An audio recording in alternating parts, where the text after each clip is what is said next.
that. I've answered this question actually already the last few days a bunch. I always get two questions when I tell people where I am. First, what is Nutranex? So Nutranex is a supplements parent company. Underneath it, we have 6 different consumer-facing brands. It was acquired by Clorox in late 2018, and essentially offering multivitamins, mineral supplements for kind of all demographics. The second question is, what is a bleach company doing with supplements in the wellness space? So I think what people didn't know, I didn't know, is that the Clorox company is like a Procter & Gamble, like a Unilever. There's a bunch of consumer-facing brands underneath it. So yes, of course, cleaning, namesake product, Glad trash bags are all underneath it. But there's also brands like Kingsford Charcoal, and I think really interestingly, other brands that lend themselves well to direct-to-consumer. Brita water filters, and then Burt's Bees has actually been under the Clorox umbrella for the last 7 years. And so it's not entirely new for Clorox to move into this space. But again, now with Nutranex D2C, we have a lot more of that. And the thinking was really, how do we start to build that relationship? So with CPGs, a lot of the challenge is that it's been the data and the relationship is all controlled by the retailer. And so they're not able to have that. And so there's a goal to get closer. And of course, direct-to-consumer online digital channels is the best way, arguably, to do that. And you see that in the space. So Unilever, through acquiring large D2C brands like Dollar Shave Club, Ollie Vitamins, and then on the flip side, Procter & Gamble with their venture studio, almost having kind of a startup innovation lab and incubation underneath it. Clorox has done it a little bit differently through Nutranex, establishing a direct-to-consumer center of excellence. We are focusing on supplements now, but then the charter is 1, to launch new brands, 2, to reinvent the e-com experiences of the existing retail brands, and then 3, to play kind of a consultative role on other more traditional pieces of Clorox of how can they get closer to the data, how can they do more testing given our background.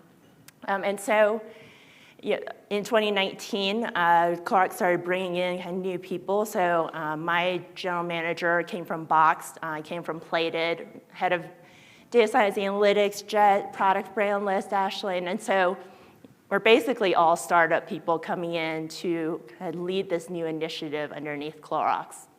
And so part of it is bringing in new thinking. On the other hand, actually, we also have people who have been in the vitamins, minerals space for 20, 25 years, and so they know all of the key suppliers. They have the relationship, they know the industry, and so it's kind of a nice marriage of the two of those things.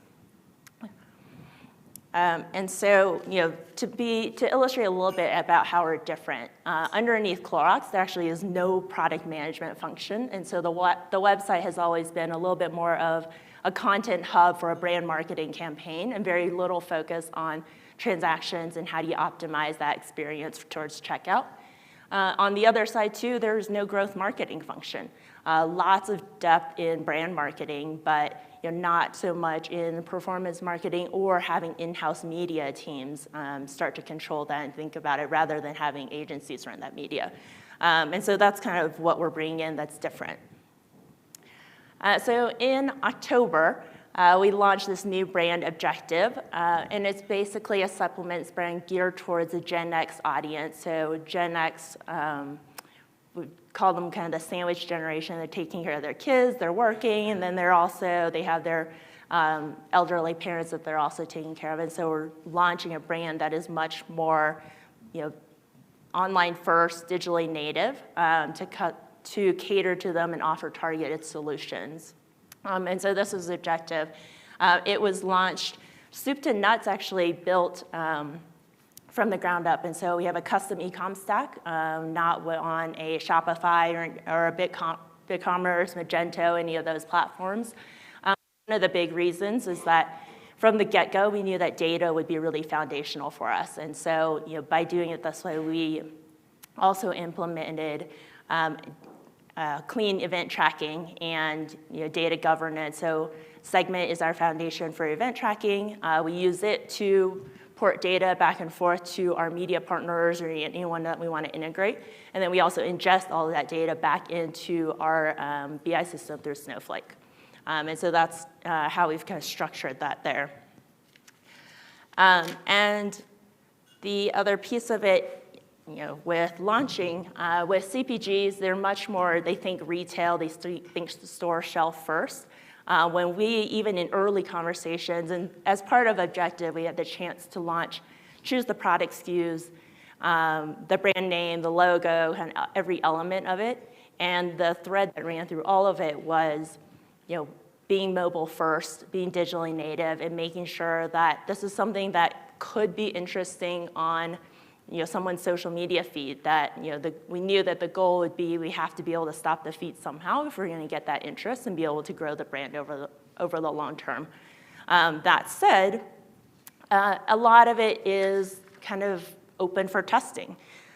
We know that everything from pricing to the products, with e-com, we can throw something up for a little while. If it's not working, pull it down. Very, very different from the CPG retail world, where essentially you have one chance to launch a product line, and you pay all the sliding fees, get it out there.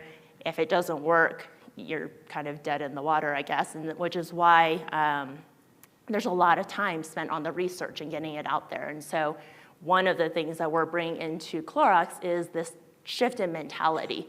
Rather than so much of the front-end research, so much of the front-end prep, it's just let's get something live out there, a minimum viable product, an MVP, and be agile. And so the right way, for us is it should be uncomfortable. We should feel like there's a lot of things out there that we don't like, that we want to change, but let the data guide our decisions, let the consumer feedback guide our decisions. And so I think this idea of perfect is the enemy of good is very much how we approach the launch.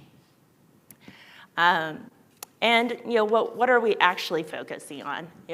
Yes, there's the Objective website, but that can change. We might even change the brand name. Really all of that could go away. What we're really building is that underlying framework. What's the structure, and making sure that it's scalable, and we're taking these data and insights that could then translate across all of the different brands underneath the Nutranext portfolio. And so where you see that difference is that speed to market. So Objective, from choosing the brand name, logo, product SKUs, to actually having that e-commerce site out there mid-October, 4 months. In the Clorox world, not even a new brand, right? A line extension that you're going to launch into stores, that's minimum 9 months, oftentimes over 12 months. And that's where you really see that difference. To be able to do that, of course, is knowing that, like I said earlier, it's not perfect. And so this idea of there are no sacred cows, everything can change. We expect to change a whole lot of it along the way.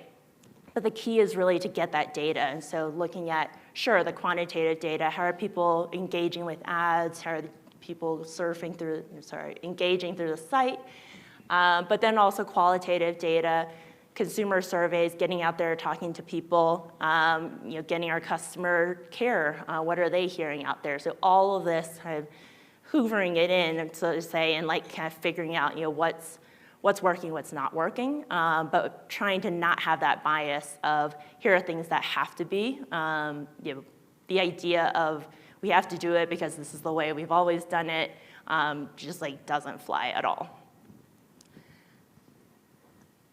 The other piece of it is kind of bridging brand and performance. And so I think especially with supplements, it's something that you're actually ingesting into your bodies. Oftentimes people are buying these products for themselves, for partners, for their kids. And so there's a high degree of trust that has to be established. And I understand that doesn't often happen as the first time I land on the site, I'm going to purchase something and then just start taking this on a daily, right? So how do we seed that conversation by providing the education and the tools and looking at things, from more of a measurement and attribution side, a longer lead time, and knowing that we're going to have multiple touch points in there. It's not like buying a pair of shoes. It's either I like the shoes or I don't like it. It's the right price point. It's not. There's a lot more of Does this work with medications that I'm taking? You know, maybe I'm trying one supplements brand, I want to switch to this other one. Like, you know, there's a lot more, in a way, uncertainty, but also I think once you build the trust, there's a lot of lock-in that way. And so this idea of bridging brand and performance, I'm a big believer in not having kind of separate silos between teams. So I've actively brought together in, you know, all of my past roles of those teams, those media budgets. At the same time at launch, rather than just starting at kind of the bottom of the funnel, the most efficient transactional channels, and then exhausting it, and then starting to move upper funnel and diversify, I'm starting the other way where I'm launching full funnel from the beginning because I know that I need to get that education out there. I am trying to build a brand. I'm trying to build it responsibly through performance channels, but at the end of the day, it's all about that creative storytelling and creating that relationship, giving users a reason for, you know, engaging with us. And so, you know, very tactically, I think it's also looking at if we're going to create assets or gain assets for influencers, for example, where they have stories and they have posts for us, more from like the PR side, then I'm also taking those through a partner that allows us to white label or to white list and actually, you know, changing some of the posts, maybe putting the discount code farther up, putting the call to action farther up, and that becomes the social paid ads content that we then promote out. Same thing with media partnerships, finding ways that we can leverage those and turn them into ads or even have them create assets for us, you know, if it's a Condé Nast or a Well and Good that has that brand, to help them kind of give credence to this as a new brand for us. And so that's, for me, like that's what brand building a holistic strategy that merges brand and performance means. And then the other piece is, of course, right, the data. You know, how do you measure, how do you attribute, and then, you know, how do you do budget allocation? And so I think for every channel, we try to measure anything that's related to direct response. Something like DRTV, you know, that might just be site visits or brand search keyword lists versus something that is, you know, an actual click-through. Then on the other side, I'm also trying to get insights into how is this impacting brand affinity or how is this lifting the brand. So it could be things like reach and impression metrics to start with, but then also using like brand sentiment surveys and the how did you hear about us, kind of triangulate how all of these different channels are playing together. And then at the same time, very much focused holistically at the cohort level. So, you know, how many users are we gaining, new and repeat rates, what's the churn rate, and ultimately getting to, you know, what's that lifetime value to customer acquisition cost, so the LTV to CAC, and that's kind of how we measure a lot of the media.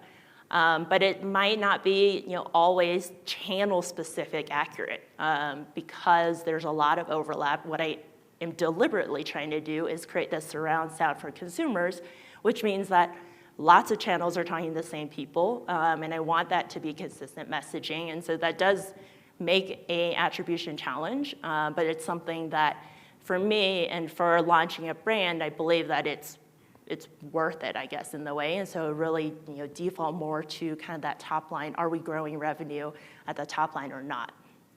And then, of course, partnering with our data science team with predictive modeling to understand what are the signals so that we can provide that, you know, seamless customer experience that if someone come back to the site, can we start making product recommendations that are tailored to them and, you know, what supplements might help them. And same thing with, you know, maybe it's different promotions, different messaging. So that's kind of how we're looking at it, also tying down to the site and the products side. And then, you know, I think no surprise by now, this whole idea of moving fast, failing fast, but then also failing forward is really key to how we work. And so, you know, this testing also doesn't inform just media channels, but also what's our actual products that we're offering, the pricing, and, you know, really helping to enhance that audience persona. The audience persona piece is one that's, I'd say, like very different from how CPGs go after it, where they're absorbing a lot of research, internal and third party, have very defined personas, and then operate media against those. I think on our side, we kind of have a looser definition, I would say, and then as we run, we start to refine, okay, this is working, this is not working, in ingesting any kind of audience insights from the media companies that they're able to provide on the back end and starting to use that to kind of hone that down. And then running lots of different pilot programs. So we're very, very open to testing, but I want it to be small scale. And also, I don't want to spend a lot of effort on making sure that it's perfect that first time around. What I'm really going for is there sign of life here? And if there is, then following on with another campaign in future months or quarters where we really kind of flesh that out and build, maybe bring in more of that creative team and making sure that everything looks and feels exactly how we want it. But at that pilot stage, I'm just interested in like churning through as many different types of channels, as different messages as possible. And that's where actually I lean on not having just full in-house control. Some direct-to-consumer brands are very much on the scale of do everything in-house. I'm a little bit more 50-50 where I think in-house teams absolutely control the strategy, are working very closely with our partners, making sure that we're looking at all of the data and really tying that together to tell kind of a cross-channel story. But utilizing best-in-class kind of nimble agencies, consultants to help us be able to kind of not worry about, call it some of the more foundational channels, so that the in-house team can then be going out there, talking to new partners, and really figuring out what are these like bigger integrations that we can do. What it means actually, though, for our best partners is they work as an extension of our team. And so they're in our Slack channels. The ones that we prefer, the response times are something like 2 hours typically, and so we're like going back and forth all the time. Meetings are more about like working sessions where, yes, sure, bring some data and some reports, but I would love it when we're answering questions on the fly, flipping between the platform and the data side, rather than a deck that has maybe taken a week, 2 weeks to create and then kind of like lobbed over to us as the client. And so that, I think, part of that enables us to be able to do more as a team and to have this, this web that supports us as a team. And then, of course, looking at incrementality and doing incrementality testing. And so, some different forms of that are geo holdouts, so where we'll run different media mixes across different parts of the country. And then also just looking at kind of impression level, which things seem to be driving lift versus others. And so, of course, there's a lot of data behind it. I think one of the things, though, that I really believe is that there's, you can measure everything. You can look at data. There's always more data, but at the heart of it, marketing is this blend of art and science. And in this spirit of trying to test through things, trying to build a brand, really trying to build a playbook of what works, I don't want marketing precision and accuracy to become the blocker for us to be able to, one, to try new things, or two, to provide that seamless customer experience. And so, if it makes more sense for a consumer to say, they get the same promotion, the same promo code and everything, and like every channel is talking about it, does that make my channel measurement a little bit more complicated? Yes, and so be it, right? On the other hand, if we have these tests out there and it doesn't look like they're getting closer to statistical significance, like move on. And so I don't want things to stall and want us to keep moving and iterating. And I think the channels that really are interesting and worth the effort are the ones that show that pop and show that lift, rather than the ones that you're just kind of like waiting forever to see, like, okay, is that actually doing something? And of course, I like my data. I started my career in search marketing. I've set up multiple multi-touch attribution systems, but I think this idea, especially in today's world where it's getting harder to have that transparency with GDPR, with IDP, and all of that, I think us as marketers, we really what we are offering is looking at the data, but layering on that experience and also an element of like faith and like gut sense. And so that is kind of how we're looking at our campaigns, how I am building my team is kind of people who are gaining more experience so that there's a better and better kind of gut compass for which campaigns will work and which wouldn't. And I think finally, of course, we do operate somewhat independently on our day-to-day, and so able to make these decisions, able to move quickly. But abstracting a little bit higher up, there's the strengths that being part of a traditional CPG really helped us to do. So I think the direct-to-consumer benefits are really obvious to all of us, right? Having that customer relationship, getting that first-party transactional data, and then this idea of rapid iteration. Rapid iteration, as it translates to a broader CPG, might not be running direct-to-consumer campaigns, because that revenue will always be kind of a low percentage of total. But how can we use digital and this idea of testing to look at claims, to look at brand positioning, to refine that audience persona in a way that gives the early read that we could then give to Clorox, big brand and media agency that they can then build out into something bigger. And so that's kind of how we're thinking about it. On the flip side, with being part of a CPG company, we're able to make these like long-term decisions about what's the right infrastructure, what's the right MarTech stack. Startups, oftentimes, you're not able to do that because you don't have that revenue in hand yet, where we are basically choosing what is the scalable solution and what are the partners we want to work with in the long term, and setting that up from the get-go. And then, of course, being able to get into retail stores. Now you see the Glossiers and the Warby Parkers, that are popping up different retail presences. That's traditionally kind of hard for a D2C brand to kind of figure out how to do it. At the point for us as a supplements company that we are ready to move into retail, we have so many resources in-house within Clorox that can help us figure out how to get there, and they have that relationship. And so I think that will help us accelerate growth as a D2C brand.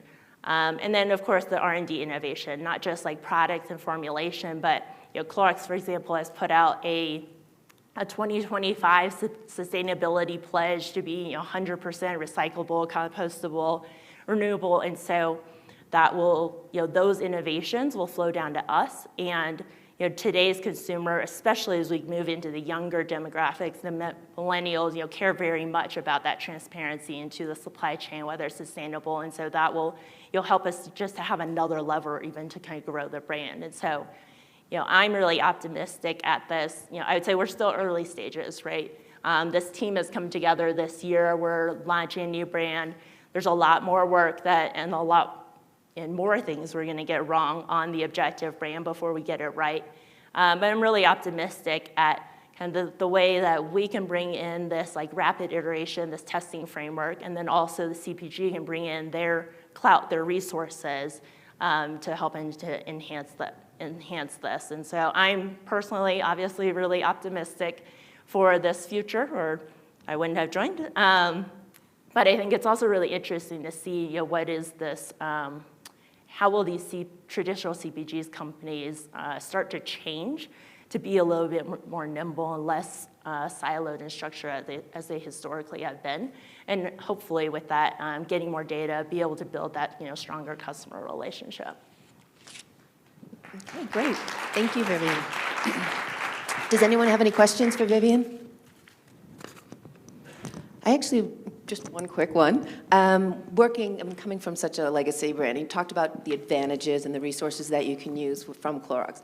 For startups who maybe don't necessarily have that, what would be that one thing, you've been part of a lot of startups, what would be that one thing to be able to do to move forward without having those kind of resources and that kind of backing financially?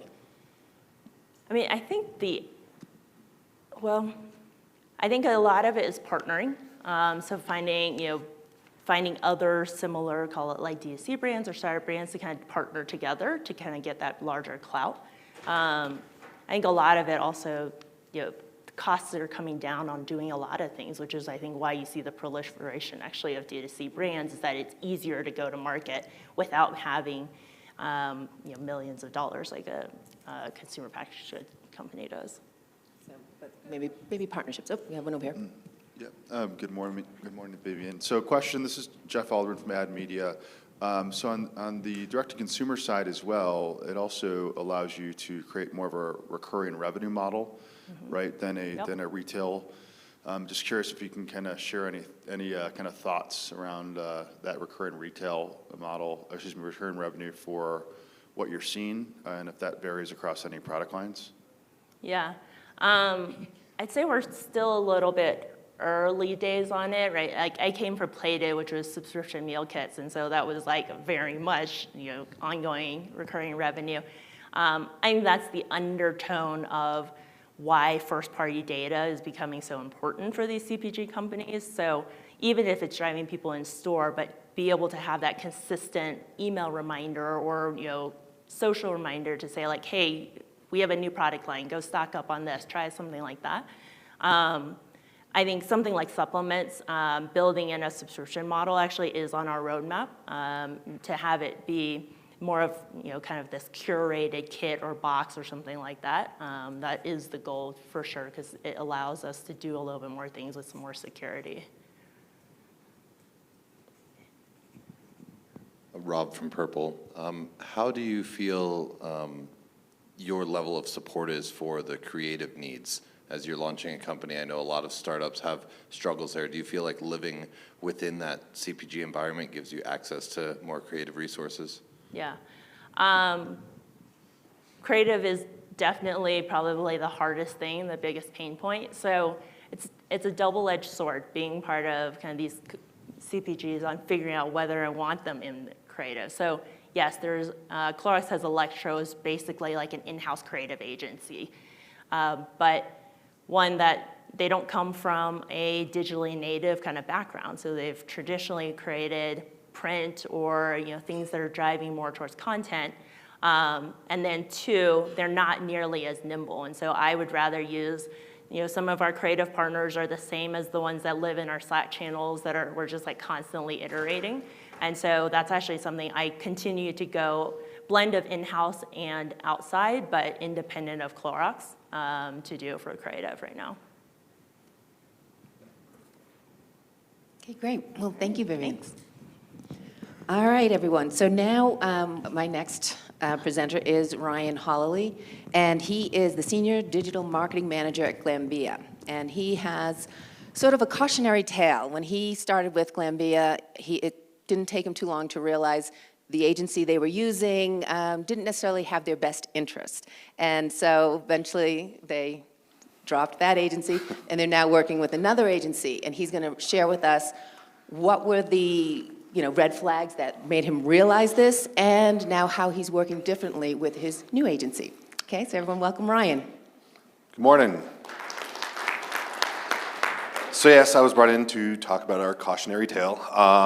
I'm with Glanbia Performance Nutrition, and throughout the week I've noticed that when I say that, everyone looks at me like, who is that? So Glanbia itself is an Irish dairy cheese company in Ireland. And I guess the byproduct of making a lot of cheese is whey powder, and we use that whey powder in our performance nutrition products, whey protein powders. So I focus mostly on the performance side, main brand being Optimum Nutrition. It is our flagship brand within our full portfolio. I came from Groupon as a buyer in the sports nutrition category. I came to Glanbia in sales in e-commerce, basically every channel outside of Amazon, so fighting against that beast for the last 8 years of my career in the performance nutrition space. And then recently, in the last 8 months, we have developed this digital marketing area, and I now work on that team. I guess the red flags started coming up 2 years ago for me. We've worked with this digital agency for almost the whole time that I've been at Glanbia. And with all the acquisitions of our brands, and I guess part of our growing pains is with acquiring brands, we moved a lot of people around. So the team that brought this agency on board for us kind of left after a year. And for that first year, the agency was great. You know, they were always there, and we saw them very regularly, and they spoke with us quite frequently. Around year 2, that's when the red flags started coming up. As the our marketing team changed, it seems so did their team. And then in the 3rd year, as we changed once again and restructured, in the backside, apparently they did as well. So biggest red flag for us was our account manager stopped coming to our phone calls. So, you know, when you're getting on the phone every week and, you know, oh, Mike can't make it this week, you know, and it seemed to be a recurring occurrence. So that was a little odd for us. And me being from the sales side, about a year ago, they asked me to overtake our direct-to-consumer website and oversee that a little bit with my background from Groupon. And first thing I did was start looking into some of the data that the team wasn't looking in before. Some of the tracking wasn't available for us, and we've grown a little bit more, and we opened a new warehouse, and in doing so, our fulfillment capabilities kind of took a little bit of a hit as we transitioned from one warehouse to another. So I onboarded a service where we would redirect our consumers to our vendor partners, and we'd be able to track who's going where and our conversion rates at these places. And one of the added benefits of that as well was we were to be able to use that tracking capability within our social campaigns and our digital marketing. So I started tagging all of those campaigns that our agency was doing and realized that we were getting a ton of traffic from them, but no conversions. And that's a red flag that flew up for me. So when I came over to digital marketing, I kind of brought it to the marketing team's attention multiple times. And now that I was able to actually make some changes, we definitely took that and, you know, started asking more questions. And the more questions we asked, it seemed like the less answers we were getting from our agency. So the decision was made to part ways, and we did so. And as we onboarded our new agency, they kind of did some digging, right? So when we onboarded our new agency, we gave them access to all of our data and all of our accounts, and they did a little, you know, research and found that a lot of our spend that we were using was being used to target children under the age of 6 specifically. We kind of have a feeling that the reason they were doing this is we were doing this big heavy up campaign to see if we can get some incremental investments from our company. So to skew the results, what they were doing with our YouTube campaigns was targeting children under the age of 6 because they can't hit the skip button. So our completion rates for our videos were fantastic. So needless to say, we are now going back to them and having some harder discussions with them about what they can do to help us recoup that, as obviously we are a sports nutrition brand and we do not advertise to children under the age of 18. 18 plus is on our package labels. Like, it's something we do not do. What we did realize though is that when we onboarded them, the first year they were great. They were doing their due diligence. Second year, same. When we were doing all of our transitions and they transitioned their teams, it looks like they moved us more to I don't want to say a C squad, but definitely a team that wasn't as good at making the on-the-fly adjustments that they needed. And a lot of these, like I said, channels that should have been removed from our campaigns were not. So that's what we did. And yeah, we've moved forward with a new agency, and it's been great so far. But yeah, we've put some other things in place so we don't run into this again, which I'm sure we'll talk about. But that is my story of caution. I guess what I can say though is, you know, when you see a red flag, it's probably, you know, I guess the saying is when you see something, say something. And we definitely saw things, and the more questions we asked and the fewer answers we got, it should have been a quicker decision. But with us growing so fast and our marketing team transitioning 3 times in the 3 years, no one really ever had a chance to really deep dive. But with this new change that we've made, it was a decision made to just, you know, part ways and start fresh with someone new. Okay, thanks, Ryan. Ryan's gonna be part of the panel, so we can save questions for him after when you're in the panel. Thank you. So great. Well, now we have a little bit, I guess, a different side of the story. We have Yanni Barrows, and he is the Performance Marketing Manager for Ministry of Supply. And he was brought in to bring in all of his search expertise and bring search in-house. And he's going to share with us the struggles he's had and what he's going through to get this and make this happen and be successful. Here, everyone introduce, here's Yanni, thank you.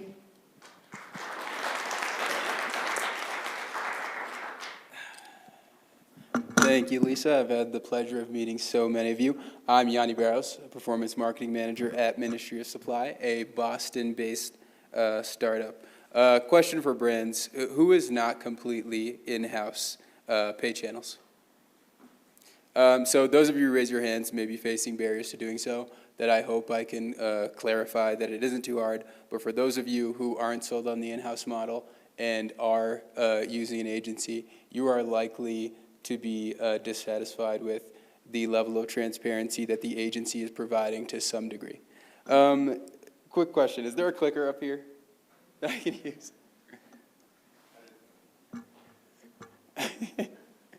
Thank you. Appreciate it. I've been in part of the 2 in-house processes now, one successful, one debatably so.